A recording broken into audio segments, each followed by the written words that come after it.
ഓം ശാന്തി. 8/9/25 പ്രഭാതമുരളി. ബാബ്ദാദ മധുബൻ. ബാബ പറയുന്നു, മധുരമായ കുട്ടികളെ, പുണ്യ ആത്മാവാകുന്നതിനായി എത്ര സാധിക്കുമോ നല്ല കർമ്മം ചെയ്യൂ. ഓൾറൗണ്ടർ ആകൂ. ദൈവിക ഗുണങ്ങൾ ധാരണ ചെയ്യൂ. ചോദ്യം: ഏതൊരു പ്രയത്നം ചെയ്യുന്നതിലൂടെ കുട്ടികളായ നിങ്ങൾ പദമാപദംപതി ആകുന്നു? ഉത്തരം: ഏറ്റവും വലിയ പ്രയത്നമാണ് ക്രിമിനൽ ആയി സിവിൽ ആയി ആക്കുക. കണ്ണുകൾ തന്നെയാണ് വളരെയധികം ചതിക്കുന്നത്. കണ്ണുകളെ സിവിൽ ആക്കി മാറ്റുന്നതിനായി ബാബ യുക്തി പറഞ്ഞു തന്നിട്ടുണ്ട്. കുട്ടികളെ ആത്മീയ ദൃഷ്ടിയോടെ നോക്കൂ. ദേഹത്തെ നോക്കാതിരിക്കൂ. ഞാൻ ആത്മാവാണ്. ഈ അഭ്യാസം ഉറപ്പിക്കൂ. ഈ പ്രയത്നത്തിലൂടെ നിങ്ങൾ ജന്മജന്മാന്തരങ്ങളിലേക്ക് പദം പതിയായി മാറും. ഗീതം. ക്ഷമയോടെ ഇരിക്കൂ മനുഷ്യ. ഓം ശാന്തി. ഇത് ആരാണ് പറഞ്ഞത്? ശിവബാബ ശരീരത്തിലൂടെ പറഞ്ഞു. ഏതൊരു ആത്മാവിനും ശരീരമില്ലാതെ സംസാരിക്കുവാൻ സാധിക്കില്ല. ബാബയും ശരീരത്തിൽ പ്രവേശിച്ചാണ് ആത്മാക്കൾക്ക് മനസ്സിലാക്കിക്കുന്നത്. കുട്ടികളെ, ഇപ്പോൾ നിങ്ങളുടേത് ശാരീരികമായ കണക്ഷൻ അല്ല, ഇത് ആത്മീയ കണക്ഷനാണ്. ആത്മാവിന് ജ്ഞാനം ലഭിക്കുന്നു പരംപിത പരമാത്മാവിൽ നിന്നും. ദേഹധാരികൾ ആരെല്ലാം ഉണ്ടോ എല്ലാവരും പഠിച്ചുകൊണ്ടിരിക്കുന്നു. ബാബയ്ക്കാണെങ്കിൽ തൻ്റെതായ ദേഹമില്ല. അപ്പോൾ അല്പസമയത്തേക്ക് ഇതിൻ്റെ ആധാരം എടുത്തിരിക്കുന്നു. ഇപ്പോൾ ബാബ പറയുന്നു, സ്വയം ആത്മാവാണ് എന്ന് നിശ്ചയിച്ച് ഇരിക്കൂ. പരിധിയില്ലാത്ത ബാബ ആത്മാക്കളായ നമുക്ക് മനസ്സിലാക്കിച്ചു തരുന്നു. ആ ഒന്നിനല്ലാതെ ഇപ്രകാരം ആർക്കും മനസ്സിലാക്കിച്ചു തരുവാൻ സാധിക്കില്ല. ആത്മാവ് ആത്മാവിന് എങ്ങനെ മനസ്സിലാക്കിച്ചു കൊടുക്കും? ആത്മാക്കളെ മനസ്സിലാക്കിക്കുന്ന പരമാത്മാവ് വേണ്ടതാണ്. ആ ഒന്നിനെ ആരും തന്നെ അറിയുന്നില്ല. ത്രിമൂർത്തിയിൽ നിന്നും ശിവനെ മാറ്റിക്കളഞ്ഞു. ബ്രഹ്മാവിലൂടെ സ്ഥാപന ആര് ചെയ്യിക്കും? ബ്രഹ്മാവ് പുതിയ ലോകത്തിന്റെ രചയിതാവല്ല. പരിധിയില്ലാത്ത പിതാവും രചയിതാവും എല്ലാവരുടേതും ഒരേ ഒരു ശിവബാബയാണ്. ബ്രഹ്മാവും ഇപ്പോൾ മാത്രമാണ് നിങ്ങളുടെ പിതാവായിരിക്കുന്നത്, പിന്നീട് ആയിരിക്കുന്നില്ല. അവിടെയാണെങ്കിൽ ലൗകിക പിതാവായിരിക്കും ഉണ്ടായിരിക്കുന്നത്. കലിയുഗത്തിൽ ഉണ്ടായിരിക്കുന്നത് ലൗകികവും പാരലൗകികവും. ഇപ്പോൾ സംഗമത്തിൽ ലൗകികം, അലൗകികം, പാരലൗകികം 3 പിതാവുണ്ട്. ബാബ പറയുന്നു, സുഖധാമത്തിൽ എന്നെ ആരും ഓർമ്മിക്കുന്നതേയില്ല. വിശ്വത്തിന്റെ അധികാരി ബാബയാണ് ആക്കിയത്. പിന്നെ എന്തിനു നിലവിളിക്കണം? അവിടെ മറ്റൊരു ഖണ്ഡവും ഉണ്ടായിരിക്കുന്നില്ല. കേവലം സൂര്യവംശി മാത്രമായിരിക്കും ഉണ്ടായിരിക്കുന്നത്. ചന്ദ്രവംശിയും പിന്നീടാണ് വരുന്നത്. ഇപ്പോൾ ബാബ പറയുന്നു, കുട്ടികളെ ക്ഷമയോടെ ഇരിക്കൂ. ബാക്കി അല്പ ദിവസങ്ങളാണുള്ളത്. പുരുഷാർത്ഥം നല്ല രീതിയിൽ ചെയ്യൂ. ദൈവിക ഗുണങ്ങൾ ധാരണ ചെയ്യുകയില്ലെങ്കിൽ പദവിയും ഭ്രഷ്ടമായി പോകും. ഇത് വളരെ വലിയ ലോട്ടറിയാണ്. Barrister, surgeon തുടങ്ങിയവരാകുന്നതും ലോട്ടറിയാണല്ലോ. വളരെയധികം ധനം സമ്പാദിക്കുന്നു. വളരെ പേരിൽ ആജ്ഞ നടപ്പിലാക്കുന്നു. ആരാണോ നല്ല രീതിയിൽ പഠിക്കുകയും പഠിപ്പിക്കുകയും ചെയ്യുന്നത് അവർ ഉയർന്ന പദവി നേടും. ബാബയെ ഓർമ്മിക്കുന്നതിലൂടെ വികർമ്മം വിനാശമാകും. ബാബയെയും ഓരോ നിമിഷവും മറന്നു പോകുന്നു. മായ ഓർമ്മയുടെ മറവി ഉണ്ടാക്കുന്നു, ജ്ഞാനത്തിന്റെ മറവി ഉണ്ടാക്കുന്നില്ല. ബാബ പറയുകയും ചെയ്യുന്നു, തൻ്റെ ഉന്നതി ചെയ്യണമെങ്കിൽ ചാർട്ട് വയ്ക്കൂ. മുഴുവൻ ദിവസത്തിലും ഏതെങ്കിലും പാപകർമ്മം ചെയ്തില്ലല്ലോ, ഇല്ലെങ്കിൽ 100 ഇരട്ടി പാപമായി മാറും. യജ്ഞത്തെ സംരക്ഷിക്കുന്നവൻ ഇരിക്കുന്നു. ആ ഒന്നിന്റെ നിർദ്ദേശമനുസരിച്ച് ചെയ്യണം. പറയുന്നുമുണ്ട്, എന്ത് കഴിപ്പിച്ചാലും എവിടെ ഇരുത്തിയാലും എന്ന്. അപ്പോൾ ബാക്കി മറ്റ് ആശകൾ ഉപേക്ഷിക്കണം. ഇല്ലെങ്കിൽ പാപം ഉണ്ടായിക്കൊണ്ടിരിക്കും. ആത്മാവ് എങ്ങനെ പവിത്രമാകും? യജ്ഞത്തിൽ യാതൊരു പാപത്തിന്റെ കാര്യവും ചെയ്യരുത്. ഇവിടെ നിങ്ങൾ പുണ്യ ആത്മാവാകുന്നു. മോഷ്ടിക്കുകയും അപഹരിക്കുകയും മറ്റും ചെയ്യുന്നത് പാപമാണല്ലോ. മായ പ്രവേശിക്കുന്നതാണ്. യോഗത്തിലും ഇരിക്കാൻ സാധിക്കുന്നില്ല. ജ്ഞാനത്തിന്റെ ധാരണയും ചെയ്യുന്നില്ല. തൻ്റെ മനസ്സിനോട് ചോദിക്കണം, നമ്മൾ അഥവാ അന്ധന്മാരുടെ ഊന്നുവടി ആയില്ല എങ്കിൽ എന്തായിരിക്കുകയാണ്? അന്ധൻ എന്ന് തന്നെ പറയുമല്ലോ. ഈ സമയത്തെക്കുറിച്ചാണ് പാടപ്പെട്ടിട്ടുള്ളത് ധൃതരാഷ്ട്രന്റെ കുട്ടികൾ എന്ന്. അവർ രാവണ രാജ്യത്തിലാണ്, നിങ്ങൾ സംഗമത്തിലാണ്. രാമരാജ്യത്തിൽ പിന്നെ സുഖം നേടുന്നവരാണ്. പരംപിത പരമാത്മാവ് എങ്ങനെയാണ് സുഖം നൽകുന്നത്? ആരുടെയും ബുദ്ധിയിൽ വരുന്നില്ല.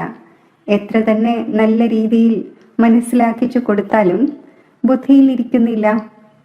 സ്വയം ആത്മാവാണ് എന്ന് മനസ്സിലാക്കുമ്പോഴാണ് പരമാത്മാവിന്റെ ജ്ഞാനവും മനസ്സിലാക്കുവാൻ സാധിക്കുന്നത്. ആത്മാവ് തന്നെയാണ് എങ്ങനെയുള്ള പുരുഷാർത്ഥം ചെയ്യുന്നുവോ അതേപോലെ ആകുന്നു. മഹിമയുമുണ്ട് അന്തിമ കാലത്ത് ആര് സ്ത്രീയെ സ്മരിച്ചുവോ എന്ന്. ബാബ പറയുന്നു, ആര് എന്നെ ഓർമ്മിക്കുമോ എങ്കിൽ എന്നെ നേടും. ഇല്ലെങ്കിൽ വളരെയധികം ശിക്ഷകൾ അനുഭവിച്ചു വരും. സത്യയുഗത്തിലുമല്ല, ത്രേതയുടെയും അവസാനത്തിൽ വരും. സത്യത്രേതായുഗങ്ങളെ പറയുന്നത് തന്നെ ബ്രഹ്മാവിന്റെ പകൽ എന്നാണ്. ബ്രഹ്മാവ് ഒരാൾ മാത്രമായിരിക്കുകയില്ല. ബ്രഹ്മാവിന് വളരെയധികം കുട്ടികളുണ്ടല്ലോ. ബ്രാഹ്മണരുടെ പകൽ, പിന്നെ ബ്രാഹ്മണരുടെ രാത്രി ഉണ്ടാകും. ഇപ്പോൾ ബാബ വന്നിരിക്കുന്നു രാത്രിയിൽ നിന്നും പകലാക്കി മാറ്റുവാൻ.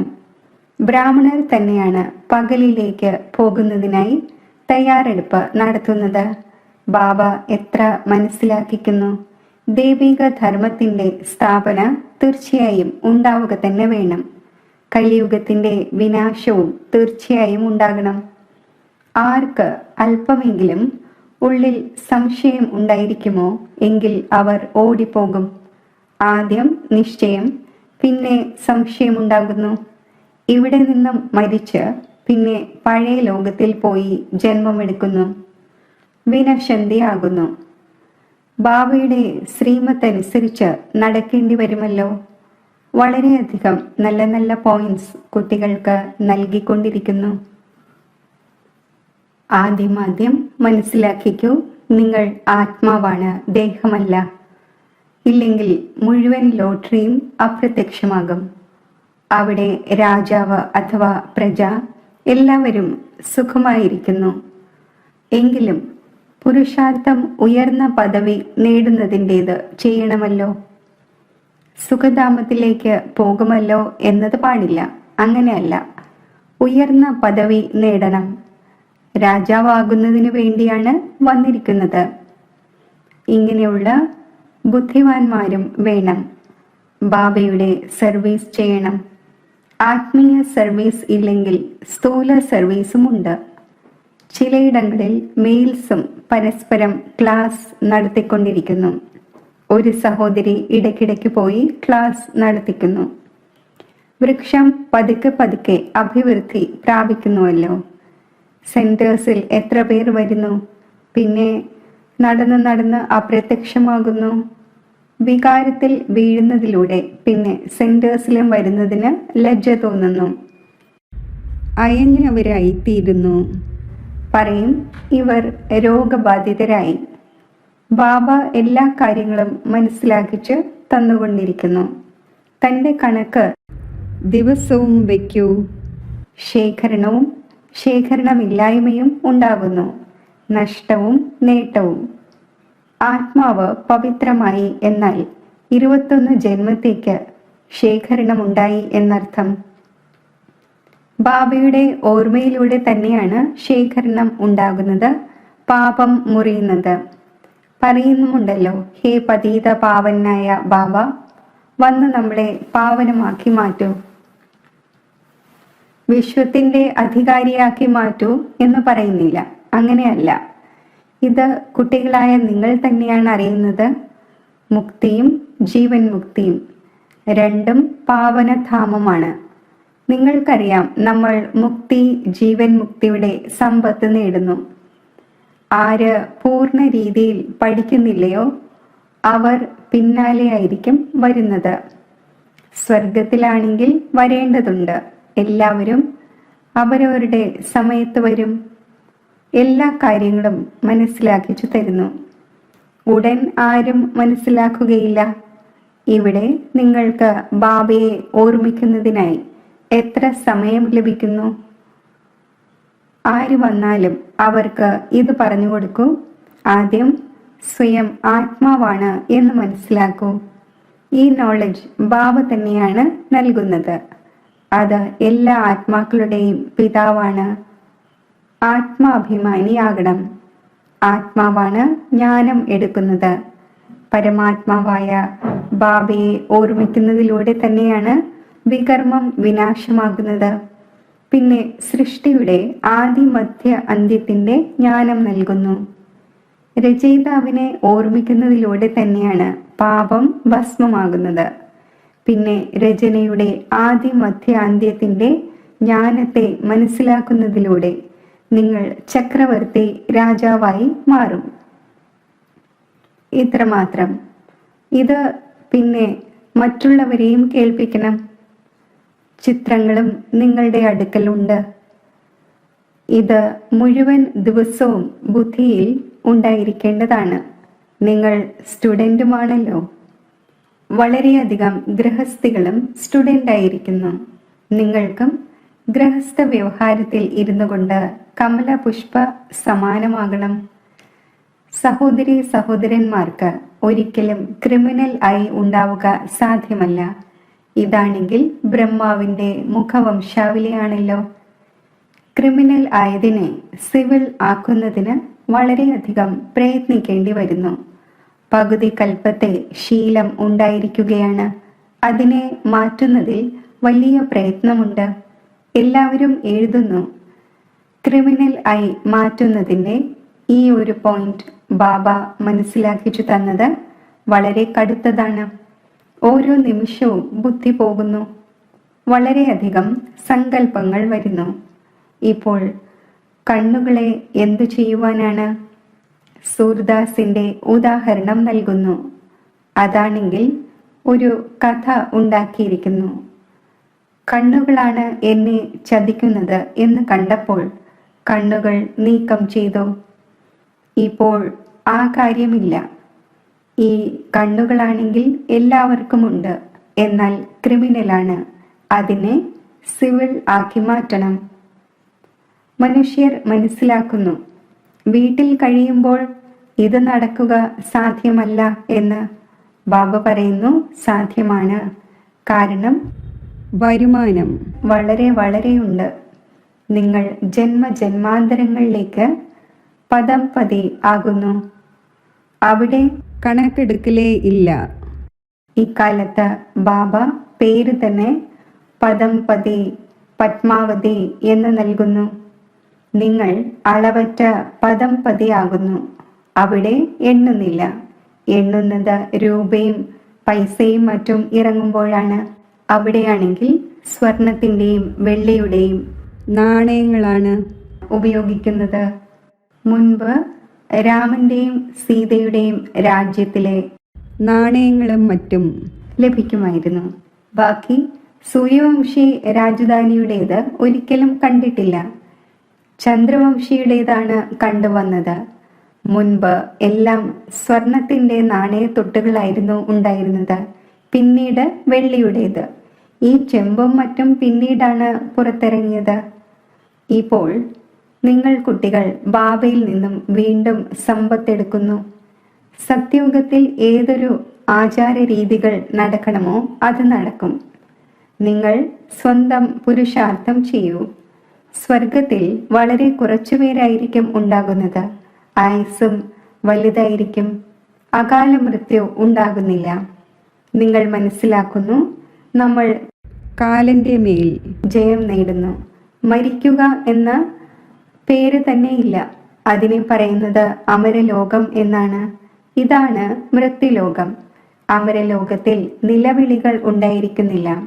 ഏതെങ്കിലും വൃദ്ധൻ മരിച്ചുവെങ്കിൽ കൂടുതൽ സന്തോഷമുണ്ടാകും, പോയി ചെറിയ കുട്ടിയാകും.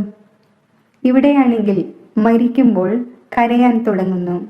നിങ്ങൾക്ക് എത്ര നല്ല ജ്ഞാനമാണ് ലഭിക്കുന്നത്, എത്ര ധാരണ ഉണ്ടാകേണ്ടതാണ്. മറ്റുള്ളവരെയും മനസ്സിലാക്കിച്ചു കൊടുക്കണം. ബാബയോട് ആരെങ്കിലും പറയുകയാണ്, നമ്മൾ ആത്മീയ സർവീസ് ചെയ്യാൻ ആഗ്രഹിക്കുന്നു എന്ന്, എങ്കിൽ ബാബ ഉടൻ പറയും, ചെയ്തുകൊള്ളൂ. ബാബ ആരെയും വിലക്കുന്നില്ല. ജ്ഞാനമില്ലെങ്കിൽ പിന്നെ അജ്ഞാനമാണുള്ളത്. അജ്ഞാനത്തിലൂടെ പിന്നെ വളരെയധികം ഡിസർവീസ് ചെയ്യുന്നു. സർവീസ് ആണെങ്കിൽ നല്ല രീതിയിൽ ചെയ്യേണ്ടതാണല്ലോ. അപ്പോഴാണ് ലോട്ടറി ലഭിക്കുന്നത്. വളരെ ഭാരിച്ച ലോട്ടറിയാണ്. ഇതാണ് ഈശ്വരീയ ലോട്ടറി. നിങ്ങൾ രാജാവും റാണിയുമാകും. അപ്പോൾ നിങ്ങളുടെ പൗത്ര പൗത്രിമാർ എല്ലാം അനുഭവിച്ചു വരും. ഇവിടെയാണെങ്കിൽ ഓരോരുത്തരും തൻ്റെ കർമ്മങ്ങളനുസരിച്ച് ഫലം നേടുന്നു. ചിലർ വളരെയധികം ധനം ദാനം ചെയ്യുന്നു, അപ്പോൾ രാജാവാകുന്നു. അപ്പോൾ ബാബ കുട്ടികളെ എല്ലാം മനസ്സിലാക്കിക്കുന്നു. നല്ല രീതിയിൽ മനസ്സിലാക്കി ധാരണ ചെയ്യുകയും വേണം. സർവീസും ചെയ്യണം. 100 കണക്കിന് പേരുടെ സർവീസ് ഉണ്ടാകുന്നു.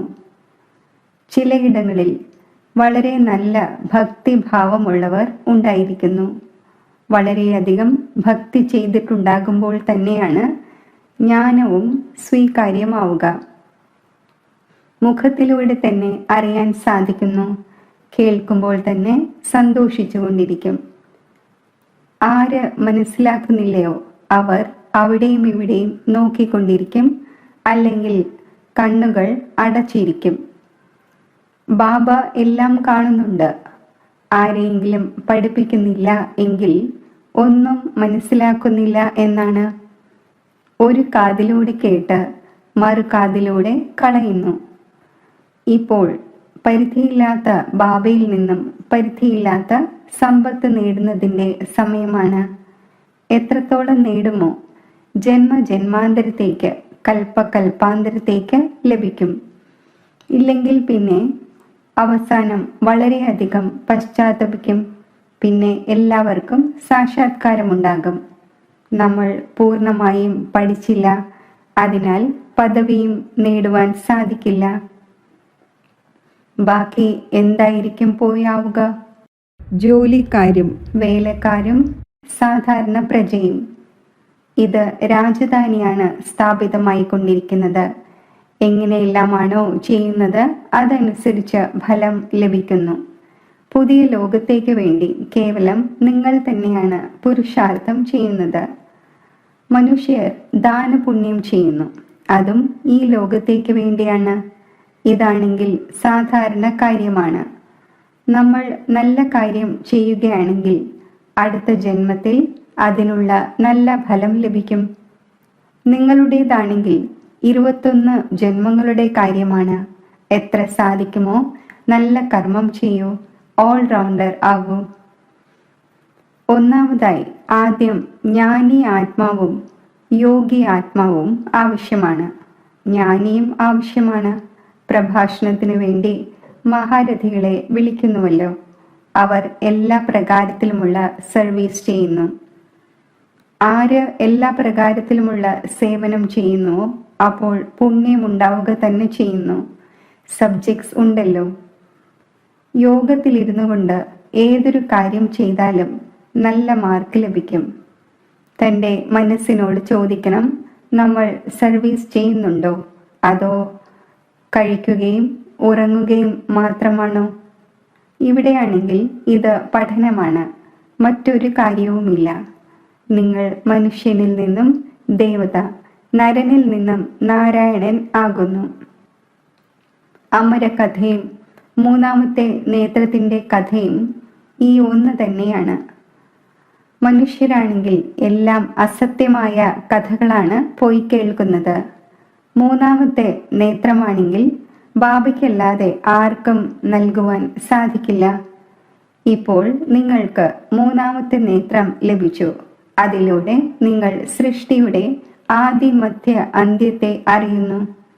ഈ പഠനത്തിൽ കുമാരിമാർ വളരെ തീവ്രതയോടെ പോകേണ്ടത് ആവശ്യമാണ്.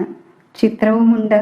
ആരോടെങ്കിലും ചോദിക്കണം, ഗീതയുടെ ഭഗവാൻ ആരാണ്? മുഖ്യ കാര്യം തന്നെ ഇതാണ്. ഭഗവാൻ ഒന്ന് തന്നെയാണ്. ആ ഒന്നിലൂടെ മുക്തിധാമിന്റെ സമ്പത്ത് ലഭിക്കുന്നു. നമ്മൾ അവിടെ വസിക്കുന്നവരാണ്. ഇവിടെ വന്നിരിക്കുന്നത് പാട്ടഭിനയിക്കാനാണ്. ഇപ്പോൾ എങ്ങനെ പാവനമാകും? പതീത പാവനൻ ഒരേ ഒരു ബാബയാണ്. മുന്നോട്ട് പോകുമ്പോൾ കുട്ടികളായ നിങ്ങളുടെ അവസ്ഥയും വളരെ നല്ലതാകും. ബാബ പല രീതിയിലൂടെ മനസ്സിലാക്കിച്ച് തന്നുകൊണ്ടേയിരിക്കുന്നു. ഒന്നാമതായി ബാബയെ ഓർമ്മിക്കണം. എങ്കിൽ ജന്മജന്മാന്തരങ്ങളിലെ പാപം ഇല്ലാതാകും. തൻ്റെ മനസ്സിനോട് ചോദിക്കണം, നമ്മൾ എത്ര ഓർമ്മിക്കുന്നുണ്ട്? ചാർട്ട് വയ്ക്കുന്നത് നല്ലതാണ്. തൻ്റെ ഉന്നതി ഉണ്ടാക്കും. തൻ്റെ മേൽ ദയവ് കാണിച്ച് തൻ്റെ പെരുമാറ്റം നോക്കിക്കൊണ്ടിരിക്കൂ. അഥവാ നമ്മൾ തെറ്റുകൾ ചെയ്തുകൊണ്ടിരിക്കുന്നു എങ്കിൽ രജിസ്റ്റർ കേടായി പോകും. ഇതിൽ ദൈവിക പെരുമാറ്റം ഉണ്ടാകേണ്ടത് ആവശ്യമാണ്. മഹിമയുമുണ്ടല്ലോ. എന്ത് കഴിപ്പിക്കുമോ, എവിടെ ഇരുത്തുമോ, എന്ത് ഡയറക്ഷൻ നൽകുന്നുവോ അത് ചെയ്യും. ഡയറക്ഷൻ ആണെങ്കിൽ തീർച്ചയായും ശരീരത്തിലൂടെ ആയിരിക്കുമല്ലോ നൽകുക. ഗേറ്റ് വേ ടു സ്വർഗം എന്ന വാക്ക് നല്ലതാണ്. ഈ കവാടം തന്നെ സ്വർഗത്തിലേക്ക് പോകുന്നതിൻ്റെതാണ്. ശരി, മധുരമധുരമായ സിഖിലതെ കുട്ടികൾക്ക് മാതാവും പിതാവുമായ ബാബ്ദാദയുടെ സ്നേഹസ്മരണകൾ. Good morning. ആത്മീയ പിതാവിൻ്റെ ആത്മീയ കുട്ടികൾക്ക് നമസ്തേ. ധാരണയ്ക്കുള്ള മുഖ്യസാരം: പുണ്യ ആത്മാവാകുന്നതിനായി മറ്റെല്ലാ ആശകളും ഉപേക്ഷിച്ച് ഇത് ഉറപ്പിക്കണം, ബാബ എന്ത് കഴിപ്പിക്കുമോ, എവിടെ ഇരുത്തുമോ എന്നത്. ഒരു പാപത്തിൻ്റെ കാര്യവും ചെയ്യരുത്. ഈശ്വരീയ ലോട്ടറി പ്രാപ്തമാക്കുന്നതിനായി ആത്മീയ സർവീസിൽ മുഴുകണം. ജ്ഞാനത്തിൻ്റെ ധാരണ ചെയ്ത് മറ്റുള്ളവരെയും ചെയ്യിക്കണം. നല്ല മാർക്സ് നേടുന്നതിനായി ഏതൊരു കർമ്മവും ഓർമ്മയിലിരുന്ന് ചെയ്യണം. വരദാനം: മായയെയും പ്രകൃതിയെയും ദാസിയാക്കി മാറ്റുന്ന സദാ സ്നേഹിയായി ഭവിക്കട്ടെ. ഏതു കുട്ടികളാണോ സദാ സ്നേഹി, അവർ ലൗലീൻ ആയത് കാരണം പ്രയത്നത്തിൽ നിന്നും പ്രയാസങ്ങളിൽ നിന്നും സദാ രക്ഷപ്പെട്ടിരിക്കുന്നു. അവരുടെ മുന്നിൽ പ്രകൃതിയും മായയും രണ്ടും ഇപ്പോൾ മുതൽ ദാസിയാകുന്നു. അതായത് സദാ സ്നേഹിയായ ആത്മാവ് അധികാരിയായി മാറുന്നു. അപ്പോൾ പ്രകൃതിക്കും മായയ്ക്കും സദാ സ്നേഹിയുടെ സമയവും സങ്കല്പവും അതിൻ്റെ നേർക്ക് വിനിയോഗിപ്പിക്കാനുള്ള ധൈര്യം ഉണ്ടായിരിക്കില്ല. അവരുടെ ഓരോ സമയവും ഓരോ സങ്കല്പവും തന്നെ ബാബയുടെ ഓർമ്മയെയും സേവനത്തെയും പ്രതിയാണ്. സ്നേഹി ആത്മാക്കളുടെ സ്ഥിതിയുടെ മഹിമയാണ് ഒരു ബാബ, രണ്ടാമതാരുമില്ല. ബാബ തന്നെയാണ് ലോകം. അവർ സങ്കല്പം കൊണ്ടുപോലും അധീനമാവുക സാധ്യമല്ല. സ്ലോഗൻ: നോളജ്ഫുൾ ആകൂ, അപ്പോൾ സമസ്യകളും മനോരഞ്ജനത്തിൻ്റെ കളിയായി അനുഭവപ്പെടും.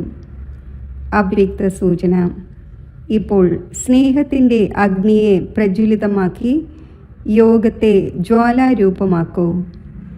ഈ കലിയുഗി തമോ പ്രധാന ജീർണിച്ച പഴയ വൃക്ഷത്തെ ഭസ്മമാക്കുന്നതിനായി സംഘടിത രൂപത്തിൽ ഫുൾ ഫോഴ്സോടെ യോഗജ്വാല പ്രജ്വലിതമാക്കൂ. എന്നാൽ ഇങ്ങനെയുള്ള ജ്വാല സ്വരൂപത്തിൻ്റെ ഓർമ്മ നിലനിൽക്കുന്നത് ഓർമ്മയുടെ ലിങ്ക് അഥവാ ബന്ധം സദാ യോജിച്ചിരിക്കുമ്പോഴാണ്.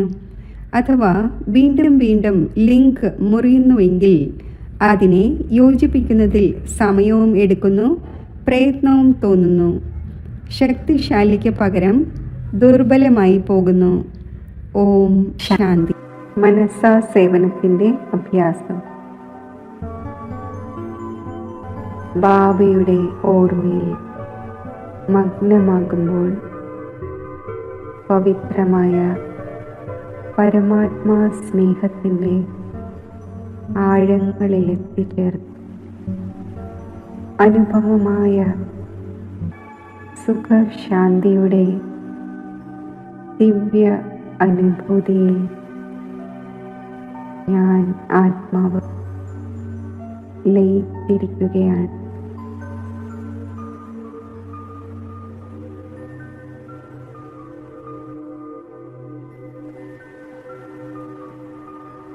ഈ സർവശ്രേഷ്ഠ സംഗമയുഗത്തിൽ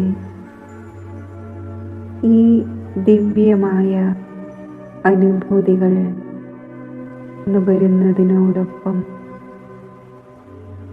വിശ്വമംഗളത്തിൻ്റെ ഉത്തരവാദിത്വത്തിൻ്റെ കിരീടവും എനിക്ക് അണിയേണ്ടതുണ്ട്. സുഖശാന്തിയുടെ ഒരു തുള്ളിക്ക് വേണ്ടി ദാഹിക്കുന്ന വിശ്വത്തിലെ ദുഃഖിതരായ ആത്മാക്കൾ, ഹേ സുഖദേവ, ഹേ ശാന്തിദേവ, സുഖത്തിൻ്റെ ശാന്തിയുടെ ഒരു തുള്ളിയെങ്കിലും ഞങ്ങൾക്ക് തരൂ എന്ന് വിളിക്കുന്നു. പവിത്രമായ പരമാത്മാ സ്നേഹത്തിൻ്റെ ദിവ്യ അനുഭൂതിയിൽ സ്ഥിതി ചെയ്തുകൊണ്ട് ഞാൻ സുഖശാന്തിയുടെ കിരണങ്ങൾ വിശ്വത്തിലേക്ക് വ്യാപിപ്പിക്കുകയാണ്.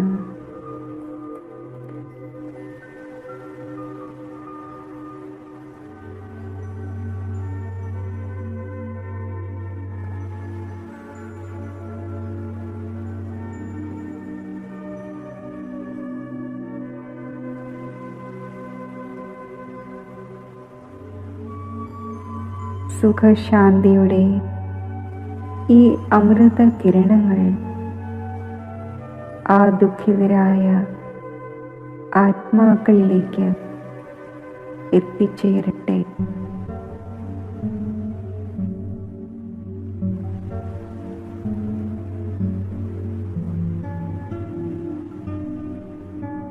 ഈ അമൃത കിരണങ്ങൾ ആ ദുഃഖിതരായ ആത്മാക്കളെ സ്പർശിച്ച് അവരെ ദുഃഖങ്ങളിൽ നിന്നും മുക്തമാക്കട്ടെ.